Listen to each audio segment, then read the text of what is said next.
Paano nga ba mag-apply sa cruise ship? Ang tanong ng karamihan. Narito ang step-by-step guide. Ilista mo ito, baka makatulong sa iyo. Step 1. Alamin kung ano ang posisyon na babagay sa iyo. Piliin ang role na bagay sa experience mo, tulad ng waiter, barista, housekeeping, security, cook, butcher, utility, galley steward, or laundry attendant. Tips lang mga kamarino, applyan natin ang posisyon kung anong merong experience tayo. Step 2, i-prepare ang mga basic na documents. Siguraduhin updated at ready na ang mga ito.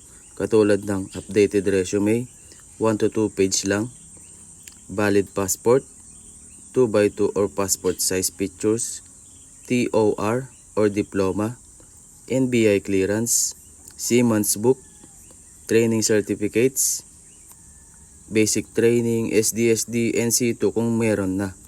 Step 3, maghanap ng legit na manning agency. Mag-apply lamang sa DMW licensed manning agencies. I-search mo ang pangalan ng agency sa www.dmw.gov.ph. Examples, Magsaysay Maritime Corporation, CF Sharp, United Philippine Lines, MSC Philippines Careers, Royal Caribbean Management, at marami pang iba mga kamarino. Never apply through fixers or Facebook comments. Step 4 mga kamarino, mag-submit ng application. Pwede kang mag-apply online or pwede kang mag-apply walk-in. Follow instruction job post mga kamarino. Step 5, hintayin ang interview schedule o assessment. Kapag napili ka, tatawagan ka o i-email ka ng agency. Maaaring may online interview, written exam, o face-to-face interview.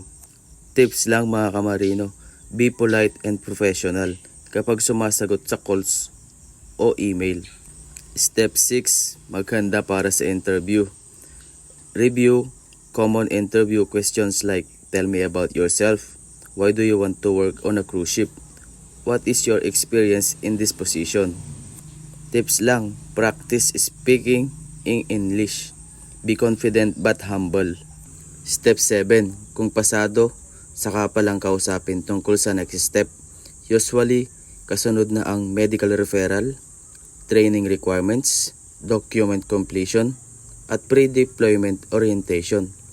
Tips lang, huwag magmadali. Kung wala pang training o Seaman's book, okay lang, pwede mo munang tapusin habang naghahanap. Keep applying to multiple agencies to increase your chances mga kamarino. So ano pang hinihintay nyo? Mag-apply na kayo mga kamarino. God bless and good luck sa ating lahat. Magandang araw po sa ating lahat.